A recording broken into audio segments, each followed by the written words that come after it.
You're listening to INTERZONE Pod. My name is Gareth Jelley. I'm the editor of INTERZONE and INTERZONE Digital. Today on the show, I'm talking to Corey J. White. I'm such a noob when it comes to Zencastr. It's all right. Oh man, it's 11:30. That's my only excuse. You were doing really well, by the way. So that was as a dry run. That's great.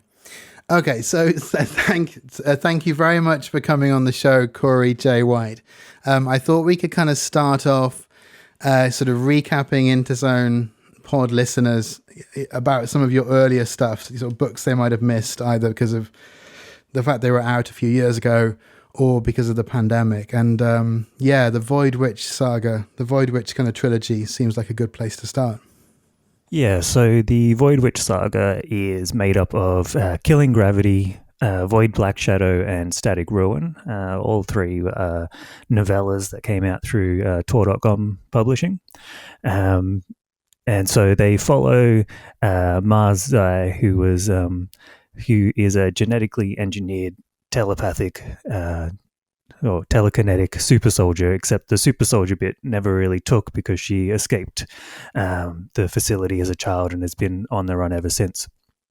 So the first book opens with her kind of having her closest brush yet, or her closest brush in years with the forces that are trying to capture her and keep her under control, and she finds herself kind of at the mercy of strangers, and that's where we pick up her adventures. So through that we have like some found family, some kind of discovering truths about her real family, a lot of ultra violence, and I hope a lot of heart as well.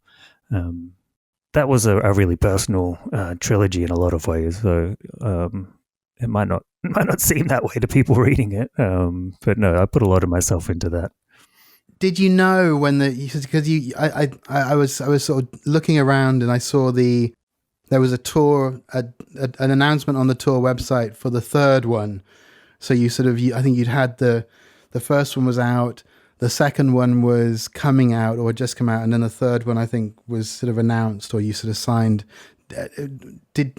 Is that how they were written? You kind of didn't know if there'd be a second or a third as you were writing the first one? Yeah, it's a few years ago now, so I'm not entirely sure how the timeline worked out, but I believe we were in, the edits had been done on the first book, but it was still going to press when I got the contract with the second one. And then I believe, the third would have... actually, no, that's right. The second was signed before the announcement of the first, because the announcement does mention 2 books, I believe. Okay. And then the third one, they we put the contract together for that a little while later. So yeah, I never knew from book to book what they were going to let me get away with. So the first one had a slightly different ending in like my very first draft, and then I decided to change it because I wasn't sure if I needed it to kind of feel like it was standalone, just in case I didn't get to do a sequel. So each one is kind of I've tried to make it a self-contained unit, but obviously you're meant to read all 3 and you're meant to read them all in the correct order. And when you got to the end of that third one, did you feel, you said it was a very personal story, did you feel like you sort of reached the end of that, or was there more kind of that you maybe hadn't told that you wanted to tell? I mean, it's basically the story is told. Like one of the things about putting a character through a lot of strife when you feel connected to them is that you kind of just want to give them a break at the same time. Right. So like I told the story that I wanted to tell, but there are more stories in that universe that that every now and again I think about going back to, but there's always new ideas as well. So we'll see. But no, I got everything done that I wanted. And then, kind of after that, there was this sort of big novel, Repo Virtual. Could you kind of walk us through how that one came about? Yeah. So I guess I'd been putting together notes towards that novel for a couple of years.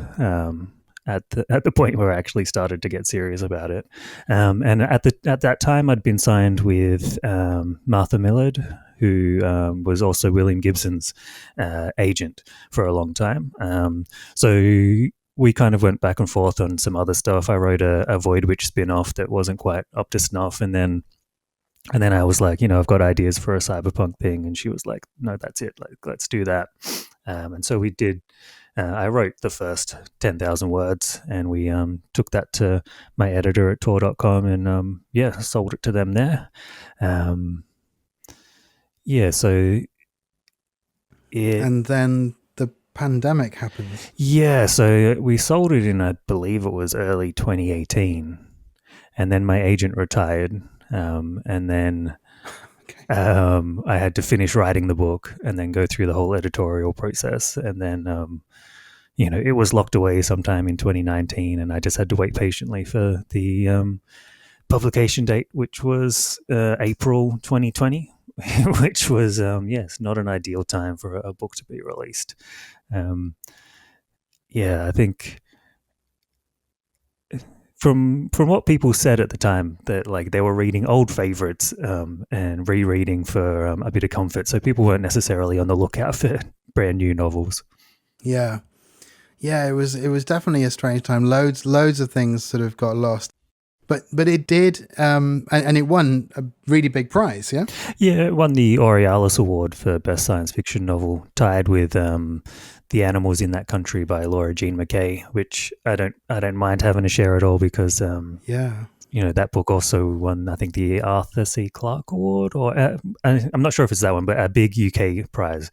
So it won a big prize. Yeah. Yeah. So so it reviewed well and it won an award. So I did what I could. I wrote a book that I'm proud of.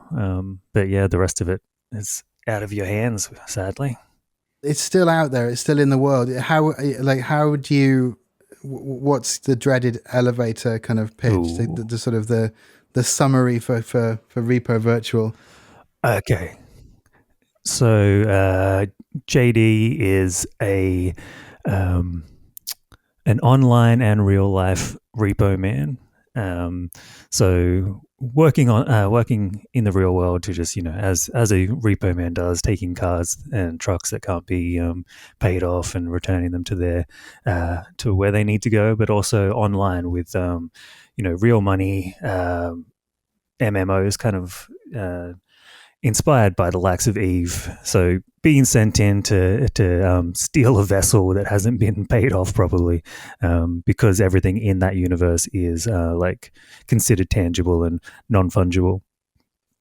And then through his sibling, his step-sibling, he's kind of put onto this heist that's meant to be, a pretty lucrative payday, and then after pulling off the heist, he realizes he's got more than he bargained for when he discovers that it's actually an AI that is quickly developing sentience within the confines of his mobile phone, and so it kind of becomes about the personhood of AI, and then the characters coming together around the AI. And kind of how to deal with the tensions between the different groups that want it and their own desire to give it a life. Give it a life, the kind of life that it deserves as a real intelligent being of its own, own volition. Yeah. And that sort of Repo Virtual is sort of, centered on this sort of AI, and there's AI in Void, which now those two letters have a completely different weight, right? You sort of you say AI now in 2023, and it's sort of a different AI, or at least it seems that way to me, to the AI that we were talking about in, say, 2020 or 2018. How has your kind of feeling about it changed, and maybe the way you see the book as well? I mean, I think the shorthand in sci-fi has always been for sentient, a sentient being who has or deserves personhood. And what we have now in the real world isn't anything like that, despite what people want to tell themselves or want to tell the media for a bit of a stock market bump. I don't see a path from what we have now to general AI. I just don't think that's. I think this path can give us like really maybe like interesting or surprising agents, but I don't think it's going to give us, intelligences like we've been dreaming about for centuries. Like what we have now seems to be pointing to the worst aspects of that repo virtual world. Yeah, the sort of the walking down the street and having all of this advertising, tailored, or all of these sort of the less pleasant, more commercial aspects of it seem to be where we're going, not the kind of revelatory. Yeah, exactly. I think that was like part of like one of the themes of the book is that an AI that is created within the structures of corporate capital is not going to be treated with respect, and it's also not going to be used for anything interesting or anything that's going to add any value to our lives. It's only going to add value to the stockholders. It's and that's definitely what I believe about this current wave of AI. Is it's all just hype. It's the next crypto bubble. It's might have some interesting might be some interesting possibilities in there, but there's nothing. I don't believe that there's anything creative or anything that sparks life in there. It's all just more of Silicon Valley kind of extending its tendrils into our lives, desperately trying to capture more of ourselves and our data and our attention, so that it can basically just advertise things to us, which is such a just boring use of all this technology. It's so for all their I mean they claim or they pretend that they're the great saviors of society, or that they're brilliant geniuses, and all they can ever come up with is new ways to sell us shit that we don't need. I remember because I interviewed you back around the time of Repo Virtual, and I think you talked then about tech bros and the kind of the toxicity of some of that, and not all of that is exactly it's worse now, right? Like if someone had said to you in 2020, these two heads of these corporations are going to have a UFC style fight, or are going to propose a UFC style fight, that almost seems too strange to be true, right? Yeah, no, we're definitely in a weird time. I think we're probably in a very transitional moment, and so no one really knows what's happening. No one knows what's coming. It's just seeing all this weirdness hit the wall. Yeah. Your work has been described as sort of political, and there are sort of definite sort of political sort of threads running through. Do you see yourself writing from a very sort of clear sort of political standpoint, or with a particular kind of outlook on the world, or is that sort of not something you're conscious of when you're actually telling the stories? No, I'd say I'm definitely conscious of it, but it does come through to different degrees depending on what the story is that I'm trying to tell. Like in the Void Witch books, it's definitely there, but it's because that's about Mars and her own story, and it's told first person from her perspective. Mm-hmm. There's less emphasis on those elements, but with Repo, it's a cyberpunk book, so it's very much about corporate overreach and the kind of corporate dystopia. So that has to become more, I guess, a more apparent part of the tapestry. So I definitely do go into it in more detail and kind of more depth, and probably a little bit more vitriol. So no, it's something that's always been there in my writing, because I'm a leftist anti-capitalist who just can't see the sense in how we've structured things, and wants to either rail against that and then hopefully sometimes suggest other options. Mm-hmm. Yeah. The just sort of going sideways or going back to sort of cyberpunk for a second.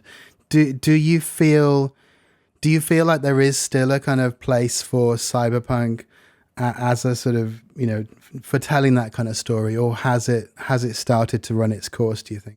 Like I'm of two minds on it, because I still think cyberpunk is just as relevant, like possibly more relevant than ever. But I think a lot of people, whether they're creators or like, fans, they do kind of get caught up on what I think of as the aesthetics of cyberpunk, rather than the like the storytelling possibilities or the themes that can be important. So yeah, like I think I'm planning another book at the moment, which would, shorthand would be it's again kind of cyberpunk, but a different take on it this time around. Because yeah, as long as we are so in the thrall to Silicon Valley and similar, then I think it's relevant. But you do have to like keep it grounded in those real world connections. If you're writing cyberpunk and it's not about like what tech is doing to our society today, or what it might do in the future, then you're just really missing a trick. If it's all street samurais and yeah, like virtual, just virtual reality and flashy neon and all the rest, then you're missing a trick for sure. But then the other side that I was like is like the other side of it is solarpunk, which is slowly kind of coming into its own. It feels like we're slowly starting to get more anthologies and kind of starting to get the first solarpunk novels, because it took a while for those to start to hit the ground. Mm-hmm. And so I think one thing that I've kind of been doing in some of my stories is the way that cyberpunk is leading to solarpunk, and the way that can kind of be reflected in our society, leading away from our digitally mediated lives and into something, where we, where you might find the dirt under your fingernails. It's a kind of, a theme that I've been thinking about a lot lately, and I'm, been working on some stories along those lines. That's interesting. And in terms of sort of science fiction ideas and politics, and sort of where those sort of two meet, maybe that's a good place to talk about Hollywood Animals, your INTERZONE story, out very soon. Yeah.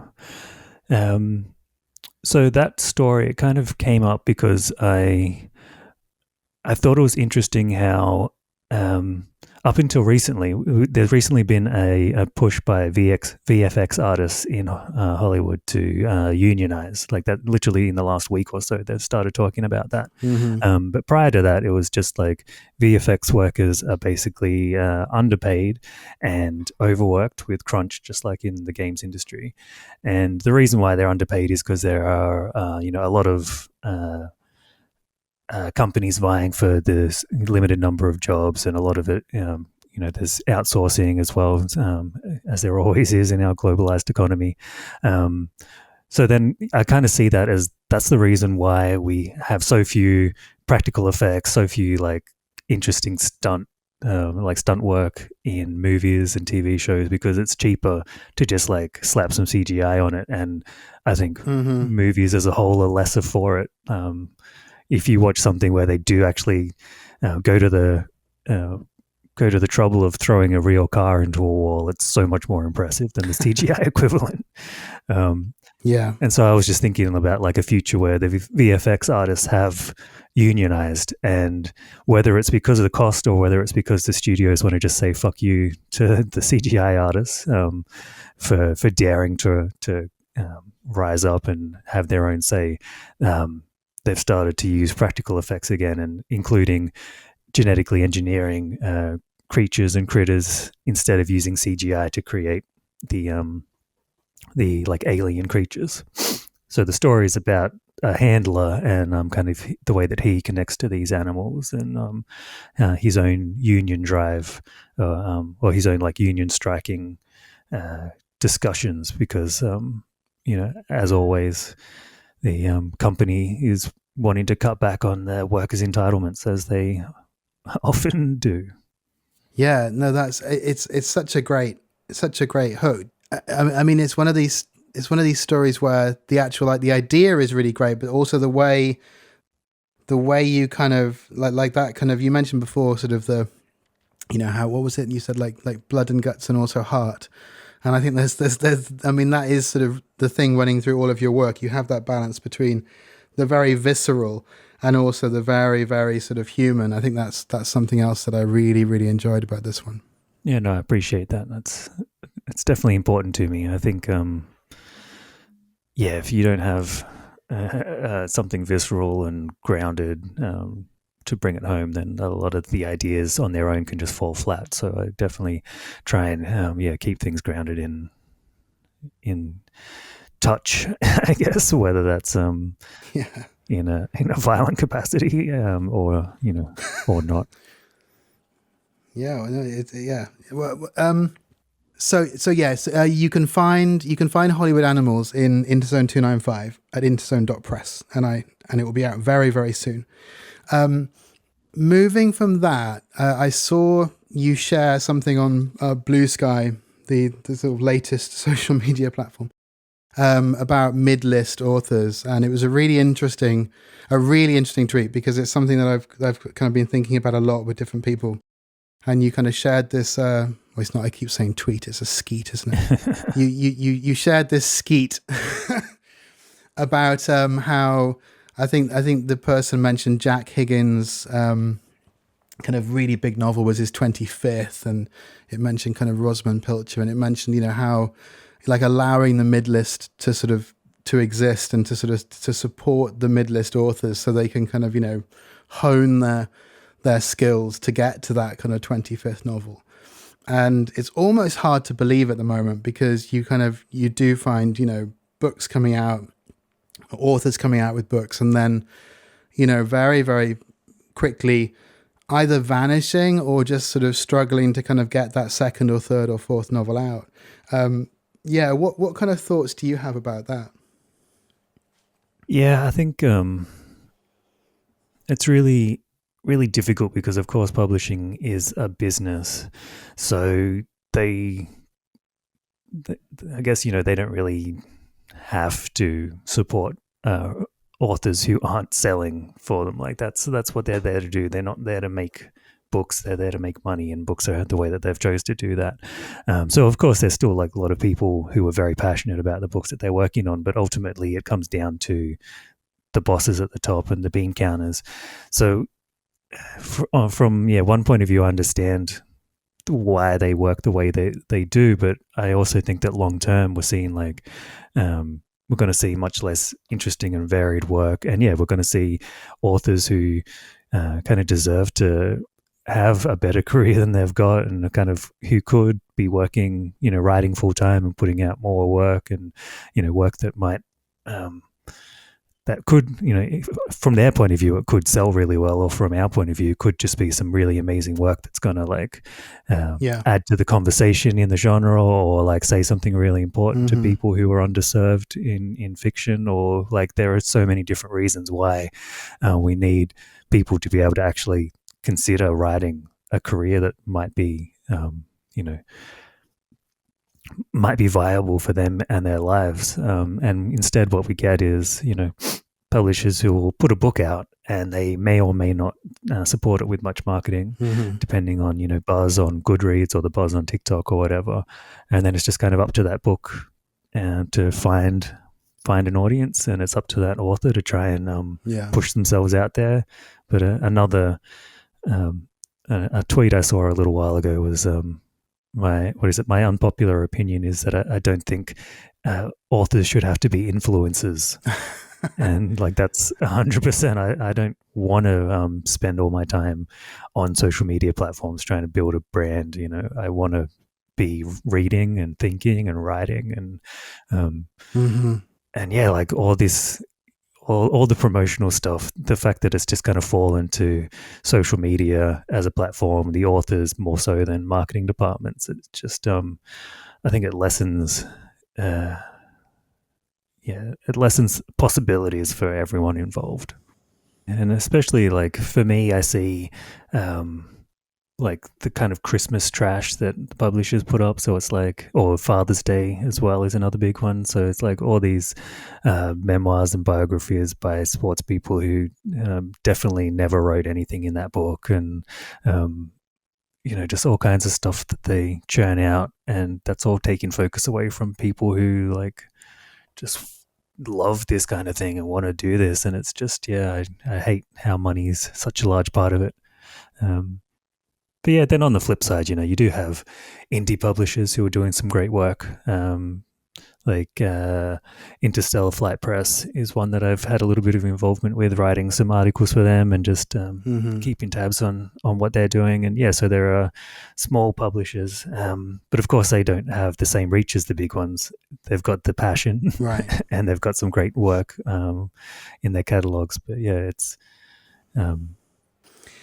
talking about kind of small press books, and you mentioned writing for Interstellar Flight Press. Yeah, is that right? Yeah, it's the one. Which sort of books, small press or not small press, have you been reading and kind of enjoying recently? Okay. I mean, I started on Simon Seller's Code Beast is his new one. It's kind of a more sci-fi, more I guess more overtly sci-fi follow-up to his Applied Balladianism. It's his first novel. This one that's just out through a small press. But other than that, I've started getting into some Greg Egan, so a fellow Australian. Okay. So I was halfway through Permutation City, and just noticing how he wrote, that was published in 1994, so almost 30 years ago, and some of those little insights into the future are oddly prescient, and in a bad way, generally. Loads of early INTERZONE stories as well. Okay, yeah. Lots and lots of the short fiction was in INTERZONE, yeah. I remember seeing his name a lot. Yeah. So okay. So that well, those are two good recommendations. And you have other projects that you're kind of, well, I think one you said is on a hiatus. You were doing a podcast, Buddies Without Organs. Yeah. So that's that hiatus has become indefinite, but there is a bit of a back catalogue for people to look at. So yeah, Buddies Without Organs. The first kind of phase of that was about like the writings of Deleuze and Guattari. And then after that, we kind of moved on to some episodes about the writings of Mark Fisher. That was with Sean from the Weird Signal podcast and Matt Calhoun, who wrote Narcissus in Bloom is their latest one. And then they also edited the Mark Fisher's posthumous collection, Post-Capitalist Desires. And you've been a big Mark Fisher reader for a while. I remember. I think the first time, I think it was on Restricted Academy. I think that's where probably the first time I heard of that big sort of Mark Fisher book, or the book that had lots of his stuff in. So you've been reading Fisher for a while. What is it that kind of drew you to Fisher, and what did you kind of learn about him through the podcast, maybe that you hadn't realized before? Well, I mean, the main thing I like about Fisher's writings is that, like, a lot of it is really approachable. I don't have any academic background in philosophy or theory, so a lot of the stuff is just like banging my head against a brick wall. And sometimes it's worth it, and sometimes I get to the end of an essay or a book and I took in absolutely nothing of it, whereas most of Fisher's work is quite approachable. And one of the reasons for that is that he uses pop culture references a lot. So if you've seen the movie that he's talking about, then the way he kind of threads that through the politics or the philosophy that he's talking about just makes it that much easier. Like, as soon as you've got a reference point that's easily understood, then you can kind of put that onto the work that he's writing. So Yeah. There's one that we covered on the podcast is about Avatar versus Terminator. Both James Cameron properties, and both with completely opposite views on, I guess, technology. There's always interesting approaches that he takes in his writing, and I think it's also like he was obviously passionate about what he was writing. I think Capitalist Realism would be his most well-known work, and in it there's an entire section that's about kind of the education, like tertiary education in the UK, because that's where he was working, and right. And you can just, in reading it, you just can tell how infuriated he was by the system and the way it was failing educators and students, and like that he just wanted things to be better. And that's like, I think as long as you're writing from a place where you're like, what you want is things to be better, and you're offering ideas and I want to say solutions, but whoever has any solutions, until we can see them enacted, you can't call them solutions. Pathways to solutions. Maybe. Yeah. So as long as you're, I think you've got to have the passion. You got to, you need to have. Again, you've got to have it grounded in people. That's the main thing. Like, I think that's where my politics come from. Is that I will always take the side of people, especially people who are struggling, over like fucking the budget, the economy, whatever. Yeah.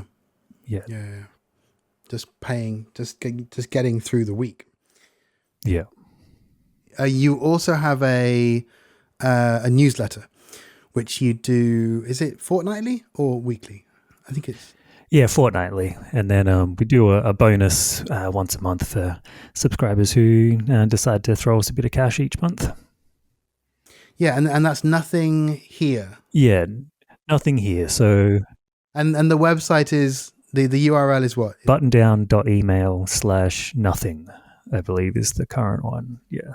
I do that with Dan Harvey, Lydia Zwin, and Marley Jane Ward.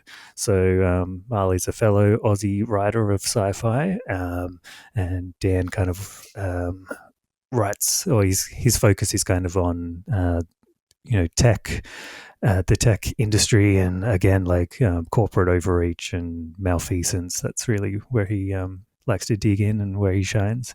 And then Lydia, she's a futurist and also science fiction writer, and but a lot of the time she's the one bringing in some books and music recommendations, which is good because the newsletter can be a lot of heavy stuff sometimes. Because the kind of, I guess, the point of the newsletter is gathering a whole bunch of really interesting stuff that people might not have seen. So some of that is geopolitics, some of that is climate change, some of that is tech and design, science and space, labor, all these different bits and pieces. We might not cover every topic, every issue, but those are the main headlines we try and fill. I'm always and it comes from that. Oh, sorry, carry on. Yeah, I'm always just trying to look for, I guess, stuff that I didn't know or stuff that I find interesting, and assuming that our readers will always also find that interesting or enlightening in some way. So there's a newsletter, and then you mentioned Marley Jane Ward, who also has a story in INTERZONE Digital, building the excellent building. So if you haven't seen that one yet, do go to INTERZONE Digital and scroll down and find building, because that's a fantastic story. Yeah. Is that solarpunk? Can we call that? So I'm always a bit cautious with genres, but I think you know the story, yeah? Yeah, I do. I think that's definitely leaning towards it. I'd say that's like it's post-apocalyptic, but in the hopeful sense, not in the dreary fight for survival kind of sense. Yeah. So I think that can definitely be solarpunk. Again, I think the point of solarpunk is hoping that we avoid the full apocalypse. But yeah, in those kinds of stories, it is about building community and I guess in that story particularly, it's about recycling in one way. So yeah, like community, and yeah, like getting your hands dirty, doing things physically, having that's definitely, I see that as an important part of solarpunk. I think any solarpunk that's kind of lacking the physicality and is kind of too caught up in high abstractions is probably missing something important. So yeah, it's interesting you mentioned kind of avoiding the full apocalypse. I think that's a really, really interesting question, because I feel like at the moment, maybe when I was younger, there was a sort of idea in my mind of an apocalypse as a sort of, as a thing, whereas it seems to be much more gradual and much more sort of drip, drip, drip. Yeah, I mean, it could still happen. It's I keep on oscillating between worrying about, well, I guess I'm worrying about the future, but to different degrees, constantly, all the time, which is represented in the newsletter and also in my writing. But it's I guess I see exactly what you mean in that climate change is the main thing that we're all concerned about now, and that is it's kind of fluctuating in the way that weather and climate always does. So it's hard to tell exactly where things are going, how quickly they're going to get there. And obviously we've got a lot of people who want to believe that things are going to be solved easily or simply with a bit of tech, or with just by giving rich people more money, that's going to fix things somehow, with all these greenwashing initiatives. So I want to believe the stories that they're telling us, but I find it difficult. So yeah, I think it's more important to build connections locally, and do what you can on your own plot of land or your own community, your own group of friends. Try and build resilience and build networks of connection, because those connections will probably do more in times of trouble than the state, and definitely more than the corporations. Mm-hmm. Do you have time for like one or two more questions? Yeah, go for it. You've talked about how when you were writing kind of Repo Virtual, you were kind of approaching burnout, whereas now you have reached a kind of better balance, I guess. Sort of as a writer, kind of facing that, how did you overcome that, and what do you do now to make sure it doesn't happen again?